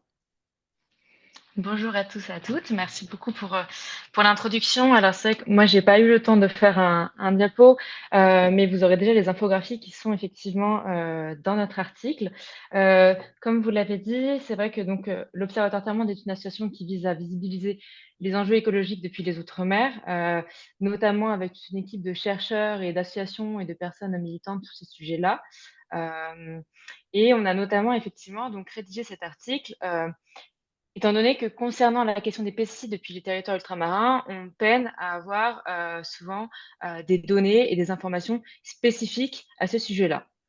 Alors, pour présenter rapidement quand même les personnes avec qui j'ai travaillé sur cet article, donc Malcolm Ferdinand, qui est docteur, donc qui a fait sa thèse sur l'écologie décoloniale, qui a particulièrement travaillé sur le sujet du chlordécone. Juan Molinier, qui réalise actuellement sa thèse sur la culture de la canne à sucre à La Réunion et notamment l'usage de pesticides. Et moi, donc, j'ai fait mon mémoire de fin d'études, effectivement, sur la question de la réparation des socio-écosystèmes dans un contexte postcolonial, donc adapté à la question du chlordécone dans les Antilles. Et je réalise actuellement mon projet de thèse sur les pesticides dans les Outre-mer avec une approche socio-juridique. Alors effectivement, c'est vrai que quand on parle des territoires ultramarins et des pesticides, généralement, quand on baigne un petit peu dans ce milieu-là, on pense tout de suite au chlordécone. Alors effectivement, le chlordécone est un pesticide qui a été utilisé dans les Antilles françaises, massivement, dans les bananeraies, et qui a fait l'objet de plusieurs dérogations entre 1990 et 1993 pour être utilisé alors qu'il était déjà interdit en France hexagonale et dans d'autres pays de l'Union européenne et même dans d'autres pays à travers le monde. Pour autant, quand on s'intéresse au chlordécone, ce qui est intéressant, c'est que même là, on a déjà des angles morts. C'est-à-dire que dans la recherche, dans les politiques publiques ou même dans le cadre normatif, il y a des choses qui ne sont pas adaptées. Donc je pense notamment à 2 choses, c'est notamment la santé non humaine, donc c'est-à-dire l'impact sur l'environnement en tant que tel. On a très peu de recherches, très peu de politiques publiques qui s'intéressent à ce cadre très spécifique. Je pense notamment à l'expertise, scientifique collective qui a été, faite par l'INRAE, l'INSERM, l'INRAE et l'IFREMER l'année dernière, qui mentionnait justement le fait qu'on ait très peu d'informations concernant l'impact des pesticides sur la biodiversité ultramarine et que les rares informations qu'on avait faisaient référence au chlordécone et non pas aux autres pesticides, et donc non pas non plus aux autres territoires ultramarins. On a aussi un manque criant de recherche quant aux pathologies que peuvent avoir les femmes. Donc ça a été évoqué effectivement dans les présentations précédentes. On a un premier appel à projet et recherche qui vient de commencer, qui s'appelle le projet Carré Fertile, donc lié à l'impact du chlordécone sur la fertilité des femmes. Donc ça reste quand même assez restreint comme recherche. Donc voilà, on a déjà quelques angles morts, ne serait-ce que le chlordécone, qui est quand même un des pesticides qui est les plus mis en avant dans les Outre-mer. Donc, pour contextualiser rapidement, concernant le chlordécone, sur le plan juridique, c'est pas non plus très satisfaisant. On a eu une décision de non-lieu devant la justice pénale. On a eu une reconnaissance à demi-mot de la responsabilité de l'État devant le tribunal administratif. Et très récemment, en février, on a eu une loi chlordécone qui a reconnu, là encore, à demi-mot, le fait qu'il y a eu un dommage suite à une responsabilité de l'État, mais pas vraiment une faute pour autant. Donc ça reste là quand même assez insatisfaisant. Pour autant, c'est encore plus insatisfaisant quand on s'intéresse à l'ensemble des territoires ultramarins, donc aux 12 territoires ultramarins, qui à eux-mêmes, pris ensemble, quand même représentent 80% de la biodiversité française, donc 97% des espèces endémiques françaises, et avec des traditions, des cultures qui sont extrêmement diversifiées selon les territoires. Je pense notamment au Glyph qui avait été fait par Génération Future en 2017 et qui montrait que concernant le glyphosate, La Réunion et la Martinique pointaient en 2e et 3e place. On a des territoires qui sont particulièrement surexposés et donc c'est ce que je vais essayer de vous démontrer à travers plusieurs points. Alors, c'est vrai qu'il y a énormément de choses à dire, donc je vais essayer d'être rapide, donc coupez-moi si je suis un peu trop longue. Donc premièrement, ce qu'il faut vraiment mettre en avant, c'est la question de la production de données et plus précisément de la sous-production de données et notamment selon les territoires et selon les pesticides.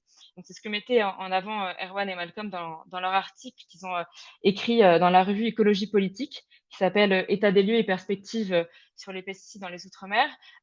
Pour prendre plusieurs exemples, par exemple, concernant la mesure des pesticides dans l'air, les premières mesures et publications ont été faites en Hexagone en 2002, alors qu'elles ont débuté seulement en 2020, et dans les DROM seulement. Donc les DROM, c'est-à-dire uniquement 5 territoires sur les 12. Donc il y avait eu déjà des premières recherches en Martinique en 2012, mais uniquement pour le chlordécone. Donc là, on voit qu'il y a déjà une sous-production de données, premièrement, mais aussi une différenciation selon les territoires ultramarins pris en compte et aussi selon les pesticides. On peut aussi penser, par exemple, donc effectivement à ce que j'ai dit auparavant sur les écosystèmes, c'est-à-dire qu'on a très peu de recherches sur l'impact concernant les écosystèmes, alors qu'on sait très bien que les pesticides ont un impact sur les insectes, ont un impact sur les oiseaux. Enfin, c'est quelque chose qui est de plus en plus démontré par la communauté scientifique. Pour autant, on peine à trouver des études spécifiques à la biodiversité ultramarine. On peut aussi penser à la pollution des sols, qui est de plus en plus documentée en hexagone et qui peine à être documentée dans les Outre-mer. Un début de cette cartographie de pollution des sols, on peut l'avoir notamment aux Antilles concernant le chlordécone et elle est encore très incomplète.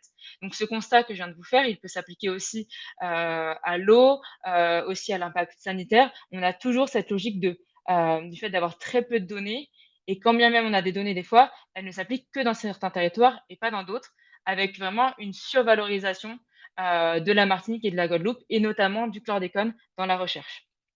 Alors, cette surexposition, elle se voit aussi à travers un deuxième point, c'est à travers, enfin, elle est la conséquence finalement de décalage d'ordre juridique et de politique publique à 3 échelles. C'est-à-dire qu'on a un décalage entre les territoires ultramarins eux-mêmes, entre les territoires ultramarins et l'Hexagone, et aussi à l'échelle internationale. Alors, pour vous donner quelques exemples, par exemple, entre les territoires ultramarins, ce qu'on peut remarquer, alors peut-être pour préciser quand même avant, tous les territoires ultramarins ne font pas partie de l'Union européenne en tant que telle. Sur les 12, on en a 6 qui font partie des régions dites ultra-périphériques et donc auxquelles le droit de l'Union européenne s'applique. Donc concrètement, ce sont l'ensemble des DROM plus Saint-Martin. Donc c'est-à-dire qu'on a 6 autres territoires auxquels ne s'appliquent pas du tout les normes de l'Union européenne et notamment les normes en matière de pesticides. Et donc, ce qui en résulte, c'est notamment ce que je vais expliquer par la suite, c'est-à-dire que, par exemple, concernant le paraquat a été interdit en France en 2007, mais il a été interdit en Polynésie qu'en 2015.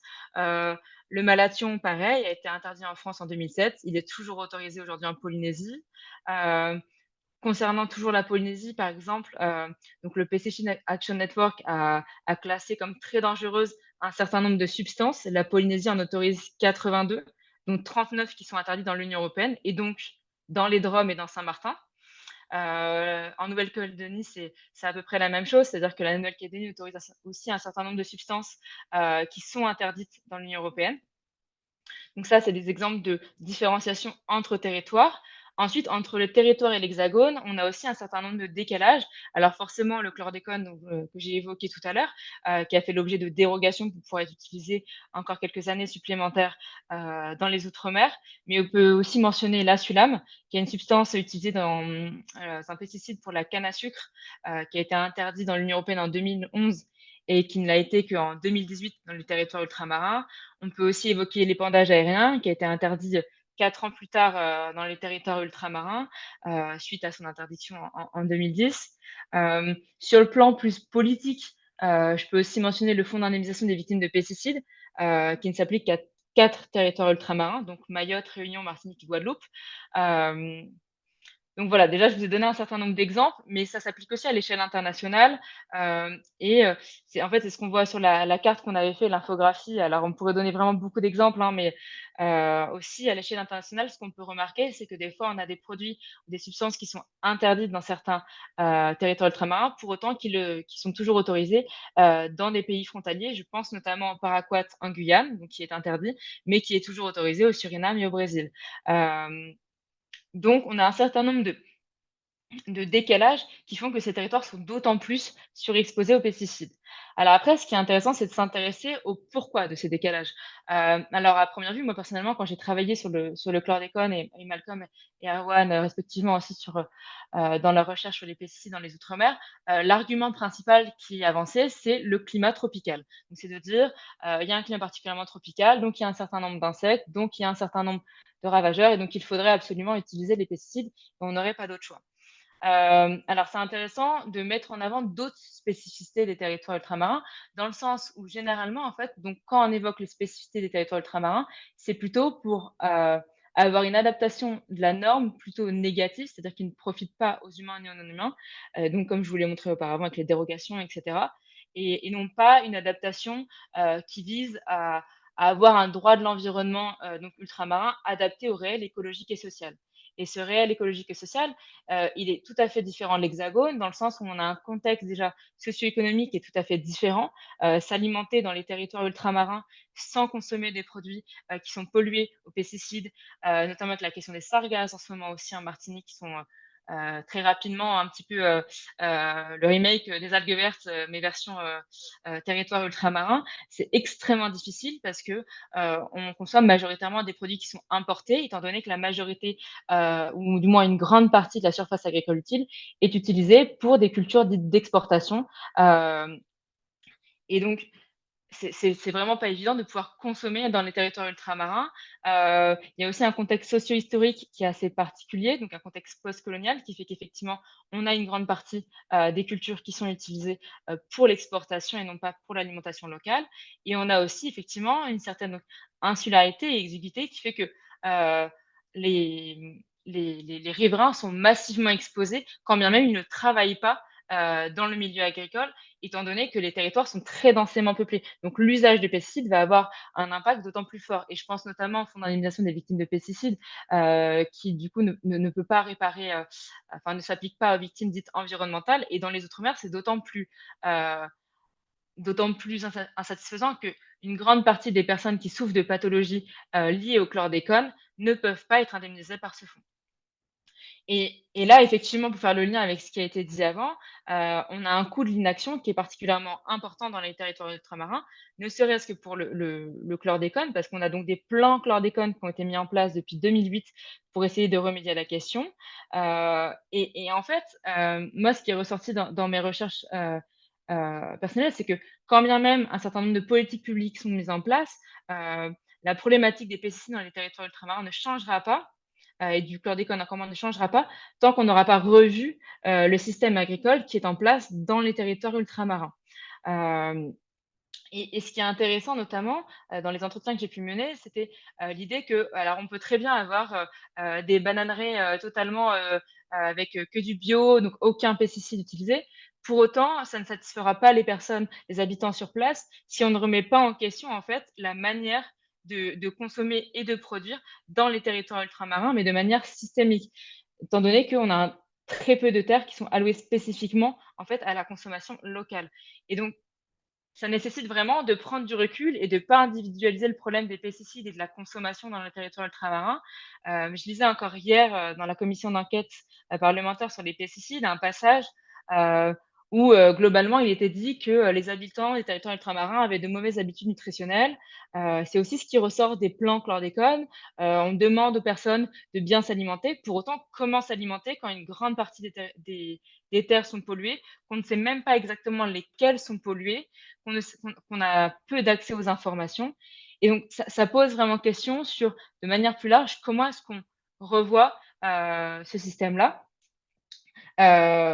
Pour revenir aussi sur ce qui a été dit tout à l'heure, parce que j'ai plein de choses qui me reviennent aussi, sur la recherche sur les alternatives. Il faut savoir que dans les outre-mer, c'est ce que disait notamment le rapport de la commission d'enquête sur les pesticides, on a vraiment très, très peu d'informations. Enfin, ce qu'il faut vraiment avoir à l'esprit, c'est que tout ce qui a été dit auparavant, je suis complètement, enfin, c'était de très, très bonnes présentations. Pour autant, il y a très peu d'informations qu'on peut directement appliquer au territoire ultramarin, parce qu'on ne les a pas, parce qu'on ne les produit pas ou parce qu'on ne les diffuse pas ou parce qu'elles ne sont pas accessibles. Et c'est vraiment une problématique avec tout ce que j'ai pu citer auparavant comme spécificité, comme usage des pesticides, et cetera. Pour terminer, je voudrais juste mettre en avant aussi un autre point important, qui est la question de l'effet cocktail. Alors effectivement, l'effet cocktail est quelque chose dont on parle, souvent concernant les pesticides. Par exemple aussi pour le chlordécone, il y a une étude qui a été menée entre l'effet cocktail entre le glyphosate et le chlordécone. Heu, pour autant, l'effet cocktail à notre sens et à prendre avec une perspective, One Health, donc une perspective plus d'exposome, c'est-à-dire toutes les expositions auxquelles peut être confronté un individu depuis sa naissance. Et je viens mentionner ça parce que, typiquement, encore une fois, dans la commission d'enquête sur les pesticides, j'ai pu lire que, l'impact sanitaire d'un pesticide dépendait de son degré d'utilisation dans un territoire donné. Pour autant, à notre sens, il dépend aussi de l'exposome, c'est-à-dire de toutes les expositions qu'on peut avoir, individuelles comme collectives, à d'autres produits, dangereux pour notre santé. Et typiquement, concernant les territoires ultramarins, donc il y a toutes les spécificités que j'ai pu évoquées auparavant, comme la situation socio-économique, la situation socio-historique, etc., etc. Pour autant, on a aussi d'autres types d'expositions. Par exemple, en Guyane et en Nouvelle-Calédonie, la question du mercure, en Polynésie, on a la question des métaux lourds, aux Antilles, on a la question des sargasses, on a la question des sables du Sahara, à La Réunion, on a la question du glyphosate qui est particulièrement prégnante. Et donc, on peut légitimement se poser question sur tous les effets cocktails qu'on peut avoir entre ces activités-là, la présence de pesticides qui est très peu documentée. Euh, et donc, c'est pour ça que je voulais intervenir aujourd'hui. Voilà, j'ai pas trop de conclusions spécifiques, à part le fait qu'effectivement, il faut continuer de visibiliser ça parce que on a vraiment très, très peu de recherches, ne serait-ce même que sur la question de la protection de l'environnement dans les territoires ultramarins et les enjeux qui y sont liés. Et c'est particulièrement important de les mettre en avant. Bah, Merci beaucoup, Camille. En fait, merci beaucoup à tous les trois pour vos présentations. Ce qui me frappe en vous écoutant, c'est que ces dernières semaines, en fait, on a beaucoup entendu parler des pesticides dans le débat public, à travers les termes éco-phyto, à travers le terme NODU, voilà. Mais on voit bien que les trois angles qui sont les vôtres ici, donc la santé, les coûts sociétaux et les enjeux de justice environnementale, de justice sociale, n'ont absolument pas fait partie du débat. Donc, merci d'avoir écrit dans la classe qui est sortie l'année dernière et merci d'être revenu aujourd'hui. Je vois que dans le chat, il y a déjà des questions qui vous sont adressées. Avant de passer à cette partie questions, avec Mathilde, on va reprendre la parole une dizaine de minutes. Puisqu'on s'est dit que comme on inscrivait ce webinaire dans le cadre de la semaine pour les alternatives aux pesticides, ce serait quand même bien de parler des alternatives, puisqu'il y en a qui sont présentées dans l'atlas. Donc, je vais refaire un petit partage d'écran.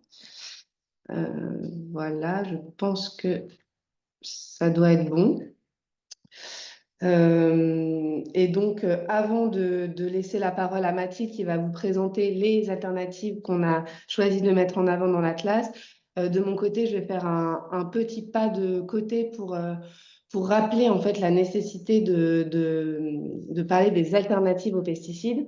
Donc en fait, vous l'avez dit tous les trois de manière complémentaire, il y a une nécessité d'aller vers une agriculture sans pesticides parce que c'est un modèle coûteux, parce que c'est un modèle avec des conséquences sanitaires importantes, très importantes et sans doute sous-évaluées, donc pour les travailleurs, pour les riverains et pour les consommateurs.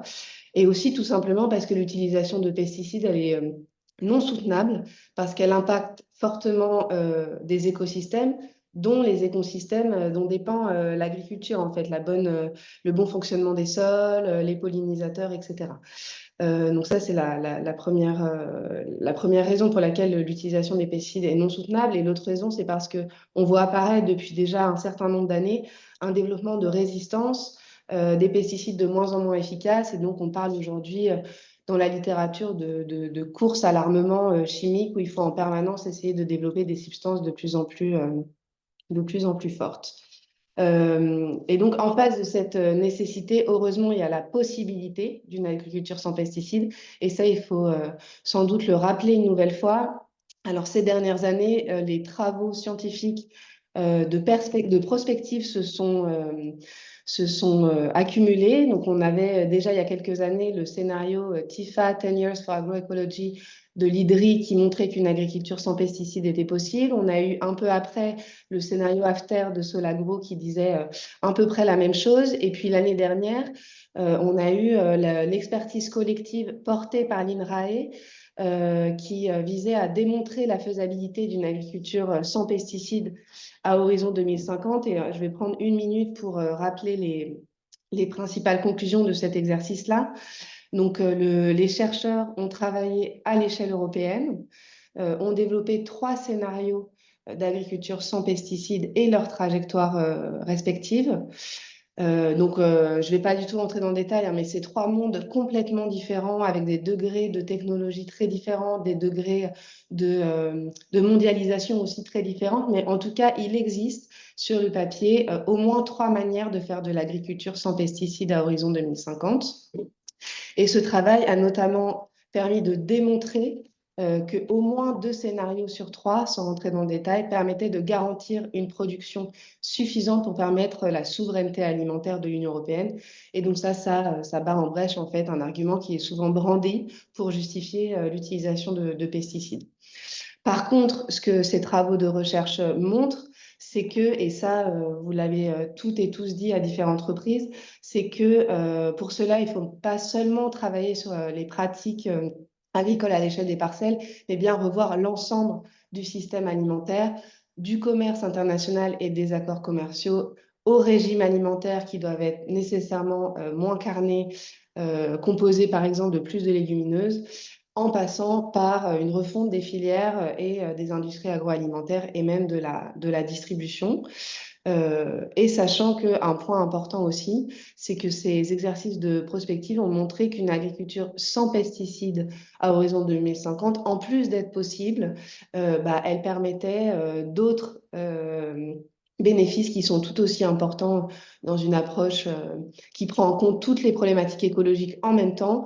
Et donc, par exemple, une agriculture sans pesticides à horizon 2050 et aussi une agriculture moins émettrice, voire fortement moins émettrice de gaz à effet de serre. Et ces modèles agroalimentaires améliorent aussi l'état de la biodiversité et l'état de la santé humaine. Voilà pour ce petit pas de côté. Donc maintenant, je donne la parole à Mathilde qui revient sur ce qui est présent dans l'Atlas. Bonjour à tous, merci beaucoup. Donc, je vais essayer d'être brève pour laisser la place aux questions. Je voulais juste rappeler deux, trois petites choses un peu en vrac, mais les pesticides, c'est pas seulement pour la production alimentaire, les pesticides, c'est aussi pour la production non alimentaire, arboriculture, fleurs, etc., espaces verts, jardins privés, stades, forêts, bord des routes. Et il y a des initiatives qui existent dans ce domaine-là. Ensuite, le système alimentaire, il est très complexe. On voit, ça va depuis les écosystèmes, les aspects systèmes de production, emploi, travail, les pratiques agricoles, mais aussi la filière en aval, le stockage, la transformation, le système de distribution, de vente, jusqu'à la consommation finale. Et donc, pour avancer sur ce domaine, il faut absolument une vision systémique, donc par les territoires, biodiversité, il y a la recherche, il y a la formation, l'accompagnement des producteurs, le soutien, la mise en place d'un nouveau système agricole avec des nouvelles pratiques qui sont multiples. Pour arrêter les pesticides, il ne suffit pas d'enlever un produit toxique et de mettre un produit autorisé en bio à la place, c'est tout le système qu'il faut revoir. Et puis, ça implique il faut une concertation, une implication de nombreux acteurs, pas seulement les agriculteurs. Et puis, ça implique aussi des changements du système de distribution, l'alimentation, la santé, etc. Ça, c'est juste un rappel de la complexité de la chose. Et je vais vous parler de quelques exemples rapidement. Donc, on a... pour changer, excuse-moi. Ouais. Voilà, donc ça, c'est la carte qu'on a mis dans l'Atlas des pesticides. C'est une carte qui cite une quinzaine d'initiatives qu'on a repérées. On n'a pas pu être exhaustive et je ne vais pas vous parler de tout. Alors là-dedans, il y a des initiatives, évidemment, je vais vous en citer une ou deux. Donc, je prends deux, trois exemples. Un verger agroécologique qui a été initié par l'INRAE dans le cadre du projet DEFI, mais les projets recherche et non les projets d'accompagnement des agriculteurs.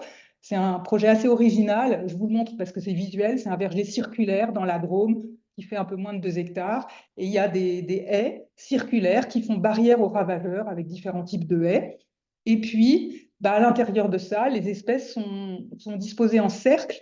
Et du coup, il y a un maximum de contact entre des espèces différentes, des fruits à pépins, des fruits à noyaux. Et comme ce ne sont pas les mêmes parasites et maladies qui s'attaquent aux différents types d'arbres, ça crée une biodiversité fonctionnelle qui permet de lutter contre les ravageurs. C'est une expérimentation intéressante et je trouve assez sympa visuellement. Ensuite, je vais vous parler d'un projet qui est complètement différent cette fois. C'est un projet justement au niveau filière, c'est-à-dire il ne suffit pas de produire sans pesticides, mais il faut aussi envisager tout le système économique. Donc là, c'est un silo coopératif qui a été monté en Charente-Maritime, initié par la Corab, qui est une des principales coopératives en grande culture bio, avec 6 partenaires, donc des transformateurs, par exemple Cérécos, ils font des céréales bio pour petit déjeuner, Bioplanète, c'est de l'huile, Biocop qui vend, etc. Donc c'est un projet multi-acteurs de filière qui s'est installé dans une zone où ensuite d'autres organismes bio sont venus de s'installer. Ils sont partis sur 5000 tonnes, ils vont doubler. Donc ça, c'est l'idée, c'est montrer que la pratique sans pesticides, ça ne doit pas se limiter à des micro-projets de permaculture, mais ça doit aussi toucher des filières en grande quantité qui produisent beaucoup, mais en respectant les principes d'agroécologie et aussi en cherchant une rémunération équitable des producteurs. Ensuite, je prends un troisième projet différent. Ça, c'est un projet qui touche la santé, qui a été mis en place à Strasbourg. Donc, ce sont des paniers de légumes bio pour des femmes enceintes. On a carrément appelé ça ordonnance verte, puisque ces ordonnances sont délivrées par les professionnels de santé de la ville. Et l'objectif, c'est limiter l'effet des perturbateurs endocriniens chez les femmes enceintes, parce que ça peut avoir des effets très délétères sur le futur bébé à venir, et aussi de lutter contre les inégalités sociales d'accès à la santé. Donc, ça se fait en partenariat avec les AMAP, puisqu'on veut des légumes bio et locaux, des circuits courts. Donc, les femmes ont accès à 2 ateliers de sensibilisation et à un panier de légumes bio par semaine pendant 7 mois. Et les centres de distribution sont surtout dans des quartiers défavorisés. Donc, la première année, on a visé 800 femmes enceintes, c'est-à-dire un quart des femmes enceintes de Strasbourg, avec un budget de 500 000 € de la ville. Et puis, en moins d'1 an, l'objectif était atteint. Ça a été renouvelé pour 3 ans, avec un doublement de l'objectif, 1500 femmes, un peu plus de budget et par contre un accès selon les revenus, c'est-à-dire que les femmes les plus précaires peuvent y avoir accès pendant 7 mois et celles qui ont plus de moyens pendant 2 mois. Et à la fin, on observe que 90% des femmes qui ont été interrogées, un article de Reporter, disaient vouloir continuer à manger bio au moins pendant les 1000 premiers jours de l'enfant. Ensuite, je vous cite 2 cas qui sont intéressants à mon sens parce que ce sont des projets sur des territoires qui jouent sur différents aspects, de la production agricole à la consommation, en particulier les enfants dans les cantines. Donc avec différents volets, des projets un peu territoriaux que je trouve assez intéressants. Donc par exemple à Montsartou, dans les Alpes-Maritimes, un village qui est bio de la crèche au collège. Donc ils ont mis 13 ans à atteindre cet objectif. En 99, il y avait 4% d'alimentation bio dans les cantines et 13 ans après, il y en a 100%. Et en même temps, ils ont mis en place un domaine de 6 hectares qui appartient à la commune et qui fournit 85% des légumes bio pour les cantines. Ça a favorisé aussi, ils ont favorisé l'installation d'agriculteurs bio et aussi ils ont développé l'aspect éducation avec que les enfants soient associés au domaine agricole, etc. Un deuxième projet de ce type, c'est le projet Vital, à Los en Goële, dans le Pas-de-Calais, donc une région minière qui s'est vraiment tournée vers le développement durable avec des projets axés sur une participation citoyenne. La ville propose des moyens à des habitants qui proposent des projets contre un soutien, etc. Donc ça vise à la fois à promouvoir l'agriculture locale et bio, développer des cantines scolaires bio, distribuer des paniers bio, aménager des jardins potagers dans les espaces publics, la terre à racheter des villes, pour installer des terres pour installer des agriculteurs bio. Il y a un groupe d'agriculteurs bio qui s'est créé. Voilà, donc il y a toute une dynamique locale qui s'est montée. Alors, des projets, il y en a beaucoup. Dans le domaine non alimentaire, il y a des sapins bio, il y a des fleurs bio. Dans les filières longues, il y a aussi des légumes bio avec Picard et la FNAB. Il y a tous les projets de mise en relation des producteurs bio avec les lycées ou les collèges. Voilà, il y a une multitude de projets, de recherche, d'expérimentation, de concertation entre acteurs sur le terrain. C'est varié, mais je pense qu'une des principales conclusions, c'est qu'il faut changer d'échelle dans ce développement de l'agriculture sans pesticides. Il faut avoir une vision systémique et il faut travailler en concertation avec les acteurs. Je vous remercie.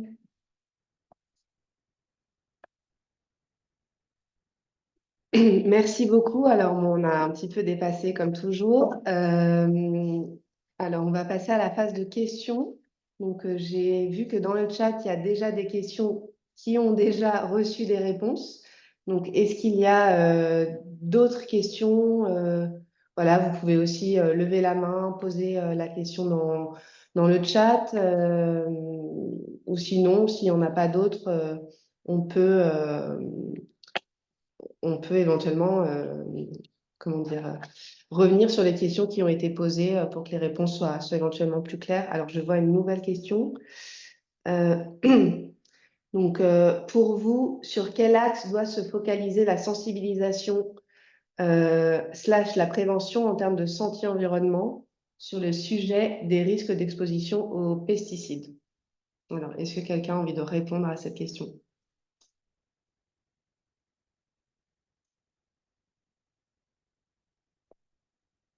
François, peut-être? Je répondrai volontiers, mais je n'ai pas entendu, il y a eu un bruit parasite de mon côté.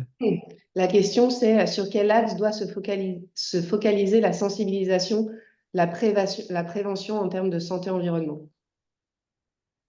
La santé environnementale, ça dépasse la simple question des pesticides, hein. C'est une vision de la santé qui intègre une véritable prévention primaire des maladies en travaillant sur tous les facteurs de risque possibles, pollution chimique, enfin toutes les sortes de pollution.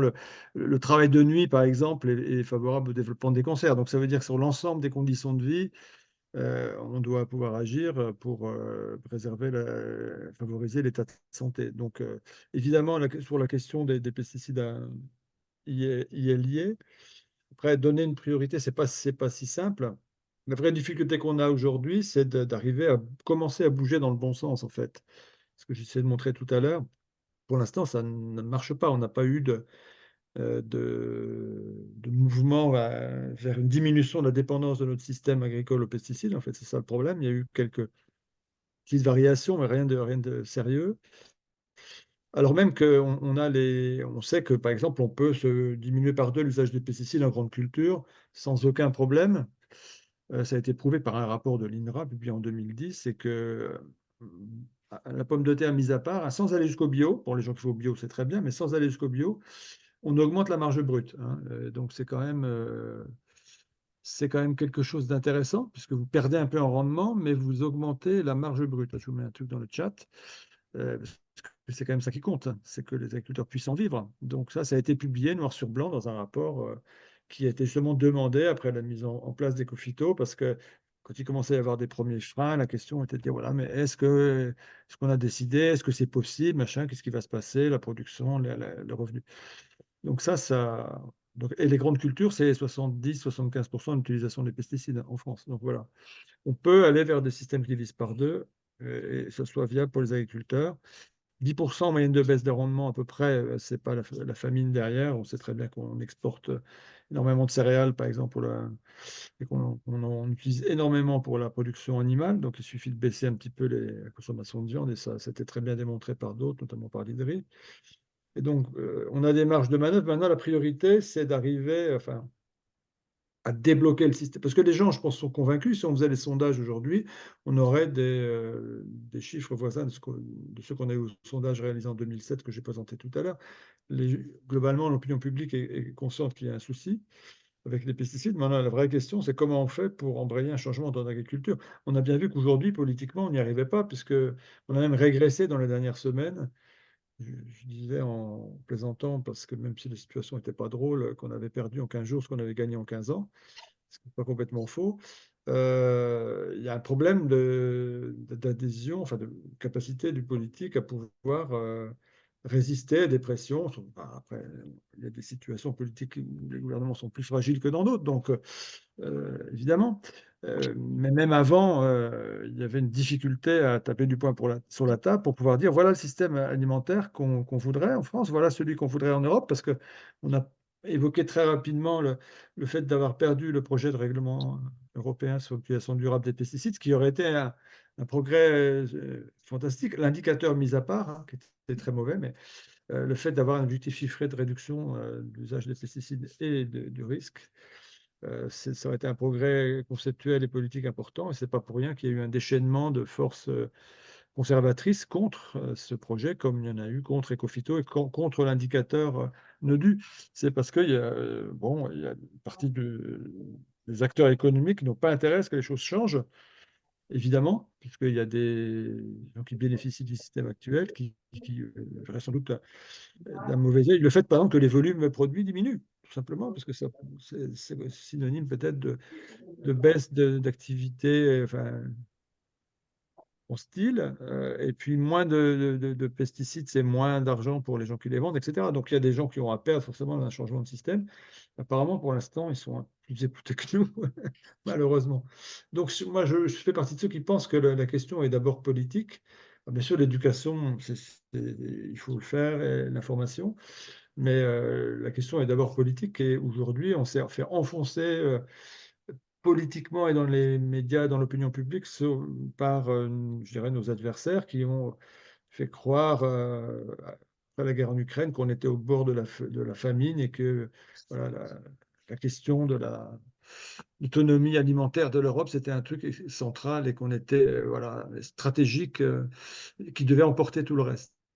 Et je crois que c'est là où ce lobbying extrêmement fort et très très habile nous a mis sur le reculoir. Et c'est plutôt là-dessus que moi j'ai envie de travailler en ce moment. Et, du coup, je vois que Christophe a levé la main. Moi, j'avais une question peut-être pour faire le lien et pour reprendre un commentaire mis dans le chat par Jacqueline Collat Donc, ma question, elle est pour Christophe. Dans le rapport que vous avez publié sur les coûts des pesticides, il me semble qu'une des composantes de votre travail, c'était justement de compiler le montant dépensé par les fabricants de pesticides en lobbying. Donc, peut-être si vous avez le chiffre en tête pour éclairer le commentaire et faire le lien avec ce qu'on vient de dire. Et puis, je vois que Camille a levé la main, donc prend la parole après Christophe et ça permettra de conclure et je redonnerai la parole à Sarah ensuite. Euh, Merci beaucoup. J'ai plus le chiffre en tête sur les dépenses qui sont faites en lobbying. C'est sûr, c'est que c'est supérieur aux millions d'euros, peut-être de 2, 3, 4 millions d'euros, quelque chose comme ça. C'est à peu près l'ordre de grandeur que j'ai en tête, mais il faudrait le vérifier. C'est dans le cœur de notre rapport qui est disponible publiquement. Après, du coup, ces dépenses de lobbying, elles se comprennent aussi parce que justement, la rentabilité des fabricants de pesticides, elle tient à leur capacité enfin leur capacité. Au fait, qu'on continue à entretenir un système où on paye en partie avec l'argent du contribuable des conséquences qui fait que c'est pas eux qui en sont redevables. Ce que j'aurais quand même complété par rapport à ce que disait François, vu de ma petite lorgnette, alors qui est plus petite, mais euh, j'ai l'impression quand même qu'en plus de l'argument politique, il y a un argument économique qui est fort. C'est que, pour bien comprendre ce qui se passe, c'est que une grande partie des agriculteurs a été intégrée depuis 70 ans, c'est pas nouveau, à des filières longues, très industrialisées, avec des impondérables, des contraintes qui sont mises très fortes sur la productivité, toujours plus de rendement, un approvisionnement le plus continu possible, le plus homogène possible. Et c'est ce qui a fait le lit, en fait, de ces pesticides qui sont devenus une clé de voûte indispensable au système, pas seulement agricole, mais agricole et alimentaire, au sens où 80 à 90% de tout ce qu'on consomme au final ou de ce qu'on exporte est lié à ces grandes filières longues qui ont cet impondérable économique. Et qu'aujourd'hui, certes, on a des exemples côté agricole qui montrent que ça peut être rentable, mais ces exemples-là, ils restent branchés aujourd'hui à des filières qui sont des débouchés qui rémunèrent mieux. Et c'est pas 80% des débouchés. Donc, dit autrement, changer le système agricole, c'est changer aussi le système qu'on a en milieu de chaîne, c'est changer aussi le système de grande distribution, c'est changer l'ensemble de nos comportements alimentaires. On va chercher toujours le moins cher, même en tant que consommateur. On a une publicité qu'on laisse faire qui vient entretenir ça et nous convaincre tous les jours d'essayer d'acheter au moins cher. Et pourtant, ce moins cher, il n'est toujours pas suffisant parce qu'on continue à avoir des gens qui n'ont pas l'alimentation qu'il leur faut en bout de course tous les jours en quantité suffisante et surtout saine et durable. Du coup, on a là, quelque part, si je devais le dire en un mot, en fait, la nécessité d'un nouveau contrat social de l'agriculture et de l'alimentation, dont les pesticides sont une partie importante et une clé de voûte, mais qui est un peu plutôt le symbole de quelque chose qui est beaucoup plus large que ça. Et la crise qu'on vit actuellement économique des agriculteurs, en fait, ça fait 70 ans qu'elle s'est installée. C'était très bien dit aussi par Camille tout à l'heure sur le cas des Antilles. Elle n'est pas nouvelle. Et, euh, et du coup, il y a certes à avoir un courage politique, mais il y a aussi à proposer, c'est là que des travaux comme ceux de l'IDRI et d'autres, Solagro et d'autres acteurs sont importants pour essayer de se dire en prospective quel autre modèle on pourrait avoir à essayer de mettre en place. C'est ce que vous disiez en rappelant aussi Sénat Otifa tout à l'heure, qui est purement physique, mais il nous faut aujourd'hui un modèle économique pour arriver à se sortir de là avec la problématique que nos frontières restent ouvertes, au moins dans l'Union européenne, et qu'on a du dumping tous les jours qui nous arrive d'à côté de chez nous. Donc en fait, on a là double impératif. Il faut qu'on réinvente notre contrat social agricole et alimentaire. Et il va falloir qu'on le remette sur la table européenne aussi. Quelque part, la bonne nouvelle, il n'y a pas que nous qui sommes en crise, les autres aussi. Donc ça devrait être une invitation à ça, mais qui va devoir être pris de manière sérieuse à cette échelle-là, certainement. Merci. Camille? Oui, alors il y a eu la lorgnette politique, la lorgnette économique, je vais apporter celle socio-juridique pour le coup. Ce qui est intéressant aussi, enfin, dans la question qui a été posée, c'est que le souci qu'on peut avoir avec la sensibilisation et la prévention, et notamment sur les pesticides, ça a été démontré par Jean-Noël Jouzel, ça a été démontré par François Dedieu, par plein de sociologues, hautes politiques qui ont travaillé sur ces questions-là, c'est qu'il y a aussi une tendance, notamment des firmes et de manière générale du système politique à venir individualiser un problème qui par essence est systémique. Donc on peut sensibiliser, on peut prévenir, on peut avoir plein d'initiatives locales génialissimes qui vont montrer aussi que des alternatives sont possibles. Pour autant, la sensibilisation et la prévention, il y a quand même un petit point de...